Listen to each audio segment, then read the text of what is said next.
Okay. Hi, everyone. I'm Trixie Cat, and I'm here to talk to you. Usually, about what I want to do is talk about transnormal life and what it means for everybody, and me specifically, and how things have happened through my life. Well, as always, a lot of things have happened today. Um, I took my VR headset up into the mountains, and while I was up there, it was out of batteries, so I had to charge. So I was charging it, and I'm guessing while I'm driving, sunlight hit it, and the sun came down, and it burned. It burned a little signature up in the top corner. You can't see, but I can see it, but you can't. Anyway, then the avatar I was going to use, commonly known as Lawnmower Girl, um, well, her rig's not quite ready yet. So this is the one where we're at. And then, of course, as you can see, the glasses are not as opaque as I would like. So anyway, I figure I might as well start out this first episode with someone who I for 12 years, maybe 13. And that's Dot. I love Dot. She's my dog. She's a half Australian red heeler, and then the other half is Brittany Spaniel. Beautiful, gorgeous, very intelligent dog. But when I first met her, that's when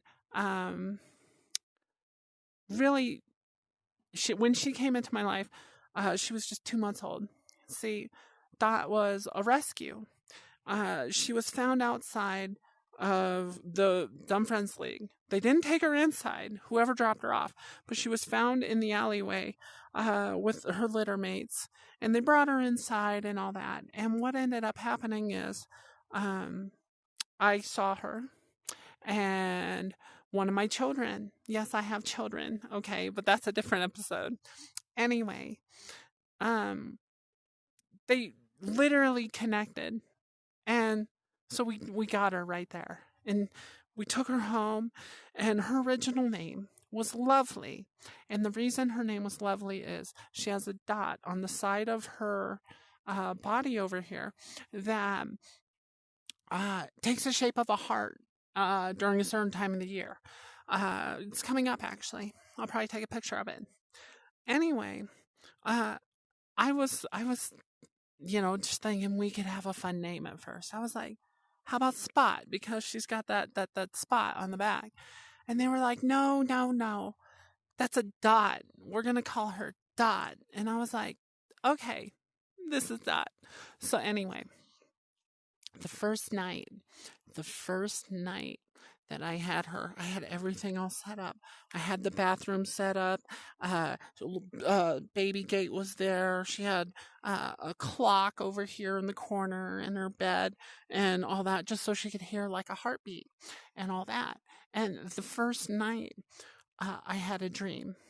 Now, this dream, what it was is, it was a dream about puppies, and I was sitting there, and I was sitting in my bed, and I was just getting surrounded by all these cute little puppies everywhere, every single type of puppy in the world.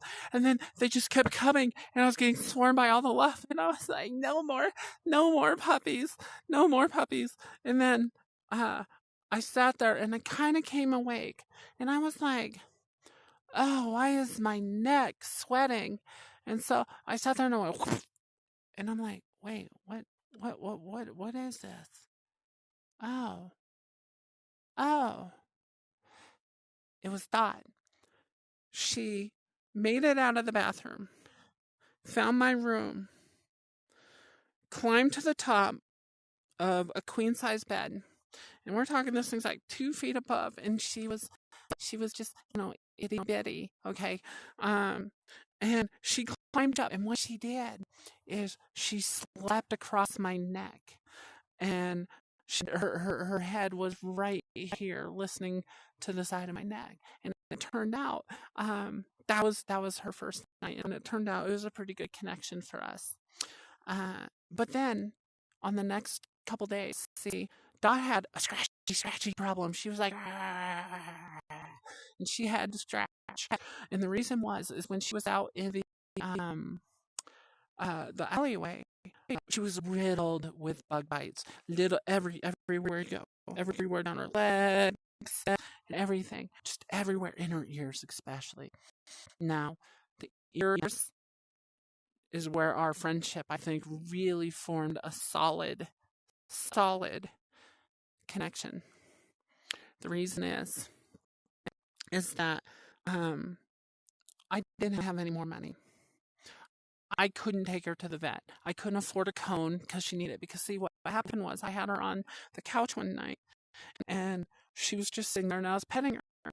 And I looked down. Next thing I know, there's blood everywhere. And what happened is she was scratching her ears so badly, she turned them into bloody little pulps. No hair whatsoever was left on these things. I was asleep at the time, and I was just kind of petting her and stroking her as I was there, and I don't remember what was on TV. Anyway, so I sat there and did that, and I was like, oh no, I did the first thing a lot of people who have ever had kids know. A&D ointment to the rescue. So I grabbed a bunch of A&D ointment, and I covered her ears, and I was like, okay, Neosporin, everything. She was just covered. And every time for the next month that Dot would start scratching, I would cup my hands over her ears, and I would be the cone. And while my hands got all scratched up and bruised and scarred from it, because puppy claws are sharp. Anyway, I did that. I kept her from doing it. I broke her of the habit. It took a month. Now, during that time, I think actually that's another time when we bonded. First, it was that night where she slept on my neck, and then over the next month, I was protecting her, keeping her from damaging herself until she fully healed. I just kept doing it. Okay, and then there was one day I got up a little upset because she got into the trash. I was like, no, you don't get into the trash. And over here, she had an accident. And now, this is more of a few months down the road, okay? And she saw my temper. I was like, I don't get angry, but I do get frustrated. Everybody gets frustrated. And she saw my anger, my emotions were rising. She got scared. So she ran. And she got out the front door. And she ran. And she went over, and I followed her. And what I did is I saw that she was under my van at the time. Now, this is a different van. That was a Honda Odyssey. Great van at the time. Anyway, so I sat there and I was like, okay, this is the moment where I gotta realize that I have this life right here in front of me, and they're scared at the moment, and I will never let them be this scared again of me. So I sat there and I sat down, non-Indian style, but with my two legs spread out. I would do it now, but I don't have to track tracking. Anyway, my legs were spread out, and I was very open, and I just waited. And she saw me, and she came, and she cuddled in between my legs, and this is on the sidewalk. And then from that point on, whenever she felt unsure or she maybe got scared of something like that, not from me but from outside sources, I would do that position. And even to this day, like a fireworks scare or something like that, I'll sit down, and she knows that's a safe time, and she comes to me, and I sit there and I give her little loves, and she just takes it, and then she gets down on the ground, and I give her little belly rubs and all that stuff. But honestly, the first few months with Dot was pretty amazing. I love that dog.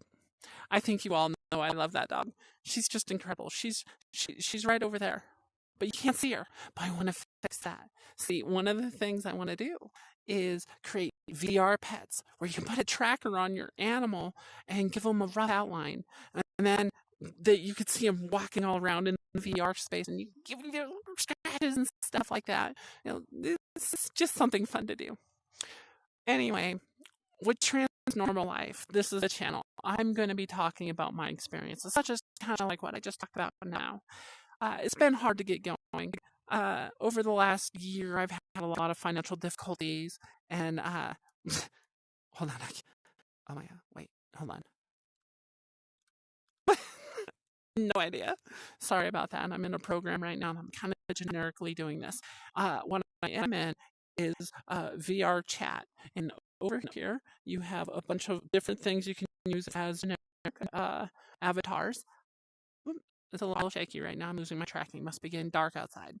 I do live in van life, and I'm inside my van right now, which is why I'm standing still. But everybody, I love you, and I always mean the best. I'm not perfect. Nobody is. But just remember that someone will always be there to listen.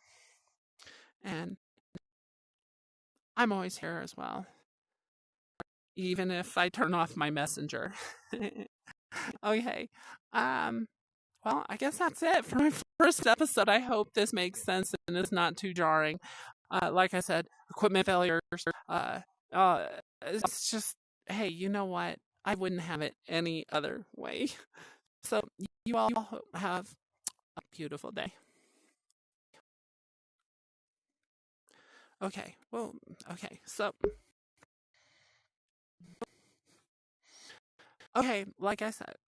Okay. Wait. No.